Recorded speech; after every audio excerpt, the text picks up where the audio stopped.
श्री नवनाथ कथासार अध्याय 20. आज आपण पाहूया मैनाकिनीचा पूर्वी इतिहास. गोरक्ष मच्छिंद्र भेट. गोरक्षाला व मारुतीला दोघांनाही भांडण करू नका असे सांगून श्रीराम परत स्वस्थानी गेले. त्यानंतर मारुतीही गोरक्षनाथापासून अदृश्य झाला. तो थेट राणी मैनाकिनी राहत असलेल्या शृंगमुरुड गावी गेला.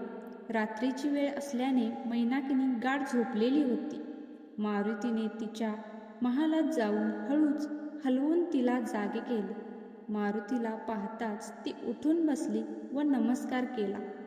तेव्हा मारुती मैनाकिनी, किलोतळे, पद्मिनी अशा वेगवेगळ्या नावांनी संबोधून तिला म्हणाला, मी तुला वचन दिल्याप्रमाणे तुझ्याशी मच्छिंद्रनाथांचा संग घडवून आणला. त्यापासून तुम्हाला मीननाथ नावाचा मुलगाही झाला. मच्छिंद्राचा शिष्य गोरक्षनाथ त्याला घेऊन जाण्यासाठी येथे आला आहे. तो सिद्धयोगी आहे, महापराक्रमी आहे. त्याने माझा सुद्धा पराभव केला आहे. साक्षात श्रीरामांनी त्याला सांगून पाहिले तरी सुद्धा मच्छिंद्रनाथाला नेण्याचा त्याचा निर्धार पक्का आहे. त्यामुळे मच्छिंद्रनाथ तुझ्यापासून दूर जाणार असे चित्र दिसत आहे. असे होऊ नये यासाठी तू गोरक्षनाथाशी गोड बोल, त्याचा मान सन्मान कर आणि काहीही करून त्याला इथे रमव. तो स्त्रीला कदापि वश होणार नाही, हे लक्षात ठेव. त्यासाठी इतर उपायांचा अवलंब कर. तू त्याला येथे गुंतविण्यात अपयशी ठरलीस तर मच्छिंद्रनाथ येथून गेलाच असे समज. मारुतीचे बोलणे ऐकत असताना तिची झोप पूर्ण उडाली. ती प्रचंड घाबरली. मनाच्या गोंधळलेल्या अवस्थेतच तिने मारुतीचे जमेल तसे आदरातिथ्य केले. मारुती तेथून निघून गेला. आता आपण पाहूया मैनाकिनीचा पूर्व इतिहास. मैनाकिनी सुरुवातीला सिंहल द्वीपात राहत होती. तेथे राहणाऱ्या स्त्रियांमध्ये ती सर्वात सुंदर होती. म्हणूनच सर्वजण तिला पद्मिनी असे म्हणत असत. ती एका शापामुळे येथे स्त्री राज्यात आली. तो शाप एका विचित्र घटनेमुळे उपरिचर वसूंनी तिला दिला. एकदा सिंहल द्वीपातील आपल्या महालात ती होती. तिचे नुकतेच स्नान झाले होते. तिने धवल वस्त्र परिधान केलेले होते. आपल्या महालाला असणाऱ्या सज्जामध्ये ती उभी होती. सहज तिने वर आकाशात पाहिले. तेव्हा आकाशात विमानातून उपरिचर वसू जात होता. वाऱ्याच्या वेगाने अचानक त्याचे वस्त्र थोडेसे बाजूला झाले. त्यातून नेमके तिला त्याचे गुप्त अंग दिसले. त्यामुळे तिला पटकन हसू फुटले. तिचे हसणे वसूने ऐकले. ती का हसली हेही त्याच्या लक्षात आले. त्यामुळे त्याला क्रोध आला. क्रोधाच्या भरात लगेच त्याने तिला शाप दिला. तुझ्या मनात माझ्याविषयी वासना उत्पन्न झाली, त्यामुळे तू मला हसलीस. आता पुढे तुला स्त्रीराज्यात राहावे लागेल, जिथे तुला एकही पुरुष दिसणार नाही. तो शाप ऐकून तिला रडू कोसळले. तिने वसूची क्षमा मागितली. त्याची मनापासून प्रार्थना केली. तिने या शापातून सुटण्यासाठी उपशाप मागितला.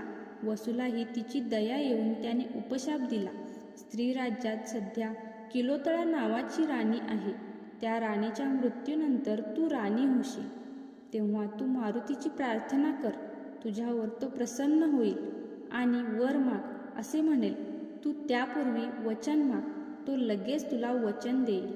त्यावेळी तू त्याला म्हण, आमच्या स्त्री राज्यात फक्त तुमच्या भूभुकाराने संतती होते व त्यातही केवळ स्त्री संतती जगते.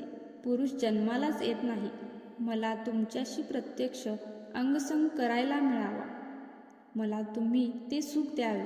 त्या प्रसंगी मारुती वचनात गुंतलेला असेल, त्यामुळे तो म्हणेल, मी नाही, परंतु नवनाथांचा मुख्य मच्छिंद्रनाथ येथे येऊन राहील.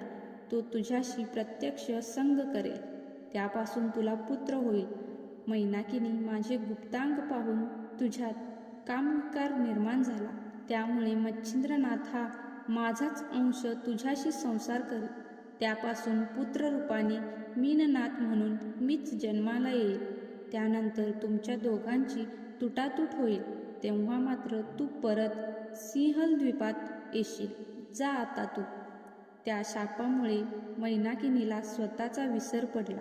तिने सिंहलद्वीप नकळत सोडले. ती भटकत भटकत श्रीराज्यात येऊन पोचली. श्रीराज्यातील शृंगमुरुड या गावी राणी राहत असे, म्हणून तीही त्या गावात गेली. तेथे एक स्त्री चर्मकाराचे काम करत असताना तिला दिसली. ते पाहून ती तिच्या घरात गेली. तिला कामासंदर्भात विचारले तेव्हा त्या स्त्रीने मैनाकिनीला स्वयंपाक कामासाठी ठेवून घेतले. तेथील राणीचे नाव किलोतळा होते. ती वयाने आता बरीच थकली होती. आपल्यानंतर राणी कोण व्हावे हे ठरविण्यासाठी तिने एक हत्तीण त्या गावात फिरविली. हत्तीणीच्या सोंडेत फुलांचा हार दिला. तो हार ती जिच्या गळ्यात टाकेल ती भावी राणी होईल असे घोषित करण्यात आले होते. ती हत्तीण फिरत फिरत त्या चर्मकारीण स्त्रीच्या घरी थांबली. तिने घराबाहेर उभ्या असणाऱ्या मैनाकिनीच्या गळ्यात तो हार घातला. त्यामुळे किलोतळा राणीनंतर तेथील सर्व स्त्रियांनी आपली राणी म्हणून मैनाकिनीचीच निवड केली. मैनाकिनीने राणी झाल्यानंतर मारुतीची प्रार्थना केली. मारुती प्रसन्न झाला. त्याने वर दिला त्याप्रमाणे मच्छिंद्रनाथ तेथे आला. तिच्याबरोबर संसारात रमला. त्यांना झालेला मीननाथ हा मुलगा दुसरा कोणी नसून उपरिचर वसूच होता. मैनाकिनी राणी झाल्यानंतर प्रथेप्रमाणे लोक तिलाही किलोतळा म्हणू लागले. आता आपण पाहूया स्त्री रूपात गोरक्ष मच्छिंद्रनाथापर्यंत पोचतो. कलिंगात नर्तिकांना घेऊन राणी मैनाकिनीला नृत्य दाखविण्यासाठी जाणार होती. त्या उद्देशानेच त्या सर्व नर्तिका स्त्री राज्यात आल्या होत्या. म्हणूनच त्यांच्यात गोरक्षनाथही सामील झालेला होता. सीमेवरील चीनापट्टण गावात तो त्यांच्यात मिसळला होता. वाटेतील अनेक गावांना भेटी देत एकदाचा तो शृंगमुरुड गावात पोचला. शृंगमुरुड येथील एका धर्मशाळेत सर्वजण उतरले. कलिंगाने नृत्यासाठी आपण आल्याचे राणीला पहारेकऱ्यांमार्फत कळविले. त्यावेळी राणीने सभेच्या ठिकाणी त्या सर्वांना येण्यास सांगितले. त्यावेळी गोरक्षाने मृदंग वाजविण्याचे काम कलिंगाकडे मागितले. तेव्हा कलिंगाने त्याला तुम्ही पुरुष असल्यामुळे तेथे तुम्हाला कोणी आत घेणार नाही असे सांगितले. ताबडतोब गोरक्षाने मंत्र म्हणून स्वतःला स्त्री रूपात बदलून घेतले. त्यावेळी कलिंगेला सुद्धा त्याला अजिबात ओळखता आले नाही. तेव्हा कलिंगा व तिच्या सोबतच्या स्त्रियांनी त्याला दाद दिली. म्हटले, अप्सरापेक्षाही देखण्या दिसत आहात, त्यामुळे तुमच्यावर कोणीही भाळेल. त्यावेळी कलिंगापेक्षाही तो अधिक सौंदर्यवान दिसत होता. त्याने आपल्या हातात मृदुंग घेतला. राणीने सभास्थानी बोलवल्याचा निरोप असल्याने त्या सर्वजणी आपापली वाद्ये घेऊन तेथे पोचल्या. आता आपण पाहूया गोरक्षनाथ मच्छिंद्रनाथ भेट. सभास्थळी उत्कृष्ट बैठक सजवली होती. मुख्य स्थानावर मच्छिंद्रनाथ, त्याच्या डावीकडे मीननाथ व मीननाथाच्या शेजारी राणी मैनाकिनी स्थानापन्न झालेली होती. नृत्य पाहण्यासाठी सर्व प्रमुख मंत्रिणी हजर होत्या. उत्तमोत्तम वस्त्रे व अलंकारांनी त्या नटलेल्या होत्या. मच्छिंद्रनाथ व मैनाकिनी यांच्या उजवी डावीकडे त्यांच्यासाठी राखीव असणाऱ्या खास आसनांवर त्या विराजमान झालेल्या होत्या. कलिंगेसोबत असणाऱ्या नर्तिकांनी पायांना पैंजण बांधले. नृत्य सुरू झाले. वाद्ये वाजू लागली. गोरक्ष स्वतः मृदुंग वाजवत होता. त्याने मृदुंगावर अप्रतिम ताल व बोल वाजवले. त्यामुळे सभेतील सर्वजणी आश्चर्यचकित झाल्या. मच्छिंद्र खूप दिवसांनंतर इतके सुरेल मृदुंग वादन ऐकत होता, त्यामुळे तोही रंगात आलेला होता. मृदुंगाला सभागृहात टाळ्यांवर टाळ्या पडत होत्या. त्याचवेळी गोरक्षाने मृदुंगाच्या सहाय्याने असे बोल काढले की ऐकताना चलो मच्छिंदर गोरख आया असा आवाज ऐकू येऊ लागला. तो आवाज अगदी जसाच्या तसा माणसासारखा येत होता. तो आवाज ऐकून मच्छिंद्र एकदम घाबरलाच. लगेच आपल्या गळ्यातील भारी किमतीचा हार काढून मृदंगवाल्या बाईच्या गोरक्षाच्या अंगावर फेकला. त्यामुळे सभास्थळी टाळ्यांचा पुन्हा एकदा गजर झाला. त्यामुळे गोरक्षाने नृत्यातीलच अप्रतिम ताल वाजविले. नाचताना कलिंगा अंगात संचार झाल्यासारखी नाचत होती.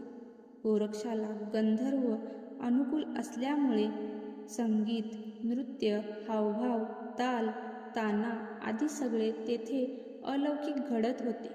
अधूनमधून तो त्याच्या मृदुंगातून चलो मच्छिंदर गोरख आया असे बोल काढत होताच. वारंवार ते बोल ऐकल्यामुळे मच्छिंद्राचा चेहरा पार पडला. त्याला नाच गाण्याचा आस्वाद घेण्यात मजा वाटेनाशी झाली.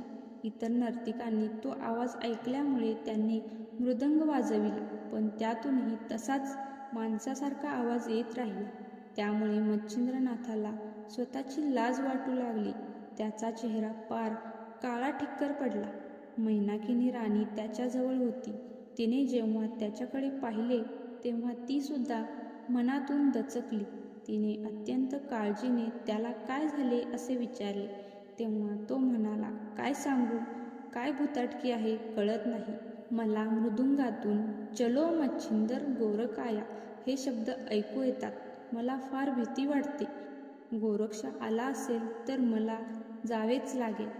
त्याचे बोलणे ऐकून राणी मैनाकिनीही खूप घाबरली. तिने मृदुंगधारी तरुणीला एका बाजूला घेऊन याविषयी विचारले. तेव्हा ती तरुणी राणीला म्हणाली, मला कसे माहीत असेल, तुम्ही इतर वाद्ये वाजवून पहा.